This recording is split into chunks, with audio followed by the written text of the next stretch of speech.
Orang-orang Rom belajar daripada orang Melayu. Rom belajar buat kapal daripada orang Melayu lah.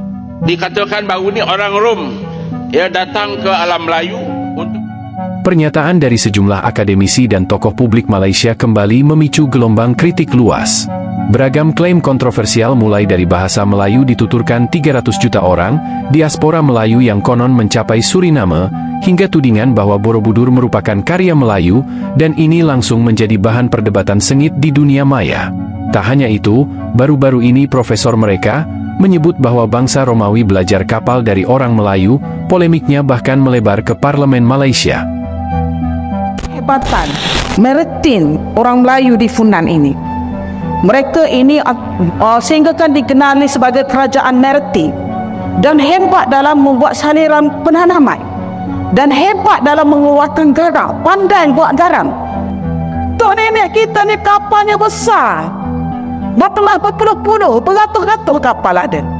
Sehingga tadi tulis oleh dalam artikel oleh Richard. Ini satu artikel, banyak lagi sebenarnya artikel ada dengan saya. Saya tak boleh nak tunjuk kat sini. Orang-orang Rom belajar daripada orang Melayu macam mana nak buat kapal. Orang Melayu belajar daripada Phoenician. Di mana orang Melayu? Siapakah kawan baik? Ini artifak 788 bukti ya. Kalau siapa kata tadi, banyak bukti, bukan sebiji je. Kita ada 2 juta turie lebih. Kita kena naikkan balik jati diri kita. Ya, 2 juta turie, beribu-ribu berlawadau. Isu yang kita perlu tangani adalah penyelewengan sejarah. Dalam zaman media sosial, fakta sering digantikan dengan emosi, naratif diputar dan sejarah dijadikan senjata. Bukan untuk mengajar tetapi untuk memecah belahkan rakyat.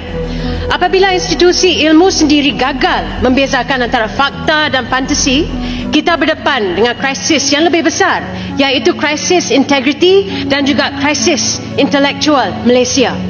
Dan apabila sejarah diseleweng untuk memenuhi agenda politik ataupun identiti yang sempit, generasi muda akan mewarisi kebencian dan juga kejahilan. Dikatakan baru ni orang Rom datang ke alam Melayu untuk belajar membuat kapal dan juga berbagai lagi dakwah yang lain. Jadi ini telah menimbulkan pelbagai polemik di kalangan masyarakat kita. Jadi jempol kurang senang bila isu sejarah menjadi bahan gurauan dan bahan jenaka media sosial. Dan inilah profesor yang sama yang menyatakan orang Melayu purba boleh terbang dan juga mengajar orang Cina ilmu kungfu terbang. Ramai sejarawan telah menegur perkara ini sebagai satu penyelewengan sejarah yang tidak berasas dan menegaskan bahawa sejarah mesti berpaksikan bukti yang sahih, bukan mitos, bukan fantasi. Apabila sejarah dijadikan bahan propaganda, ia bukan sahaja memperbodohkan masyarakat, tapi juga memecah belahkan rakyat. Seperti yang disebut oleh Dr. Sahul Hamid, seorang pensyarah Universiti Pendidikan Sultan Idris, pseudo-history melemahkan masyarakat dengan mencipta realiti yang palsu dan juga dipengaruhi dengan naratif kebangsaan yang tidak benar. Dan inilah sebabnya ARKIB perlu diberi mandat dan dana tambahan untuk melancarkan inisiatif sejarah digital nasional agar bahan sejarah yang sahih boleh diakses secara terbuka dan digunakan di sekolah serta universiti. Kita mesti mendidik rakyat agar tahu membezakan antara sejarah yang disahkan dan juga sejarah yang direka. Bro, buat kapal laut dengan alam Melayu. Pertama kali aku dengar statement ni, mula aku rasa macam teruja lah. Macam, wow, macam bangling jadi anak Melayu kan.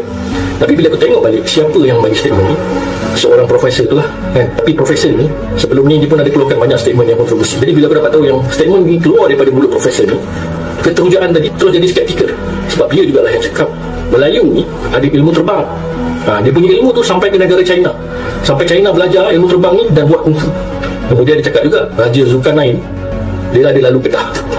Dan dia juga cakap Siti Khadijah tu berkemungkinan daripada alam Melayu. Sebab Siti Khadijah tu adalah seorang yang kaya raya, banyak emas. Jadi dia kata dekat Arab tak ada emas, dekat Nusantara dia yang banyak emas. Jadi kat situ dia cakap yang Siti Khadijah berkemungkinan daripada alam Melayu. Jadi bila benda-benda macam ni keluar daripada mulut academician ni, kita pun rasa hilang respect lah. Terlebih lagi dia ada title profesor. Mungkin niat dia untuk menaikkan jati diri, menaikkan semangat kebanggaan orang Melayu. Kesian orang-orang Melayu. Rom belajar buat kapal daripada orang Melayu lah. Nabi Adam turun dekat Gunung Jerai lah. Melayu adalah tentera dari neraka lah. Pesilat Melayu kalahkan Bruce Lee lah. Pulau Singapura diserah secara percuma kepada orang putih. Pulau Pinang dipajak kepada orang putih. Tak mampu halau penjajah yang datang bersilih ganti. Siam pun tak mampu nak kalahkan. Nak lawan komunis pun orang putih kena bantu. Nak lawan dengan Indonesia pun orang putih kena bantu. Dah merdeka hampir 70 tahun pun masih lagi tak boleh nak kuasai ekonomi negara sendiri. Orang putih makan nasi lemak tu je macam beruk. Orang Korea masuk masjid terus je macam beruk. Pelakon antarabangsa baru puji Malaysia sikit terus bagi pangkat datuk. Kesian orang-orang Melayu. Sangat apologetik, lemah dan tak ada apa kemampuan. Sakit hati kan dengan apa yang saya cakap? Sakit hati macam mana pun, ianya tetap adalah fakta. Fakta yang kamu tak boleh nafikan. Ini bukan cerita dongeng. Dan ini jugalah penyebab kenapa banyak cerita-cerita dongeng tentang orang Melayu yang lahir daripada ilmuwan di Malaysia ini. Kerana apa? Kerana dalam tinta sejarah Melayu tidak ada apa-apa. Kesian orang Melayu.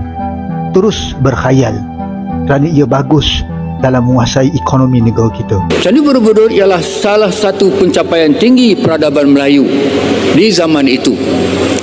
Ia terdiri daripada 9 lapis pentas besar dengan 6 yang bawah berbentuk 4 segi dan yang 3 yang di atas berbentuk bundar. Di puncak dan di tengah-tengahnya mandala terdiri sebuah stupa besar yang menyerupai loceng. Teruskan. Dalam konteks perbincangan ini, ia adalah cermin yang memantulkan dengan terang pencapaian cemerlang akal budi orang Melayu ketika itu dalam bidang kosmologi, sains, teknologi dan seni. Jadi kalau kita tak yakin lagi bahawa orang Melayu di awal zaman sejarah sudah hebat, saya tak tahu apa lagi yang boleh meyakinkan kita. Tetapi saya ingat pada satu saat nanti kita harus hidupkan kembali sumpah kita. Kalau dulu kita ada Sumpah Palapa yang menggabungkan Nusantara ya dari Majapahit. Kemudian ada Sumpah Pemuda, satu bahasa, satu nusa, satu bangsa itu. Mungkin kita perlu munculkan balik Sumpah Rumpun Nusantara itu kan. Wilayah kita ialah wilayah Nusantara Raya. Jadi ada wilayah Nusantara Indonesia, wilayah Nusantara Brunei, wilayah Nusantara Malaysia, wilayah Nusantara Filipina, wilayah Nusantara Patani. Rumpun kita adalah rumpun Mahawangsa Melayu sebagai identitas pemersatu. Jadi bisa saya bilang nanti Melayu Minang, Melayu Malaysia, Melayu Indonesia kan. Bahasa Melayu Nusantara, bahasa Melayu Indonesia, bahasa Melayu Malaysia, bahasa Melayu Brunei, bahasa Melayu Singapura. Maka mungkin kita perlu bermula dengan satu anjakan paradigma. Fenomena ini memunculkan pertanyaan serius tentang bagaimana sejarah kerap dibentuk dan dimanfaatkan demi agenda tertentu. Sejak dahulu lagi, banyak kontroversi sejarah di Malaysia yang membuatkan ramai pemerhati dari seluruh Nusantara menggeleng kepala. Setiap kali muncul isu baru, ramai bertanya kenapa naratif sejarah Malaysia sering berubah-ubah sehingga ada yang mendakwa Malaysia terlalu kerap mengubah cerita untuk kepentingan imej negara. Bukan sekali, bukan dua kali, tetapi berkali-kali muncul tuduhan bahawa Malaysia cuba mengangkat budaya, warisan atau sejarah yang jelas berasal dari rantau lain terutamanya Indonesia dan kemudian mempromosikannya seolah-olah itu adalah warisan asli Malaysia. Ramai melihatnya bukan lagi sebagai kebetulan, tetapi satu pola yang tidak dapat diabaikan. Terlalu banyak contoh yang kembali menghantui tarian tradisional, pakaian adat, makanan, musik, bahkan cerita rakyat. Setiap kali muncul Malaysia pasti berkata, ini kebetulan, ini warisan serumpun, atau kami tak pernah klaim. Tetapi di media, di festival dan di promosi antarabangsa, lain pula yang dipaparkan. Ramai di luar sana mula berkata, kenapa asyik ulang benda sama? Tak penat ke? Perkara yang membuatkan orang semakin panas adalah apabila buku teks sejarah Malaysia didakwa memaparkan versi cerita yang sangat berbeza daripada rekod sejarah Nusantara.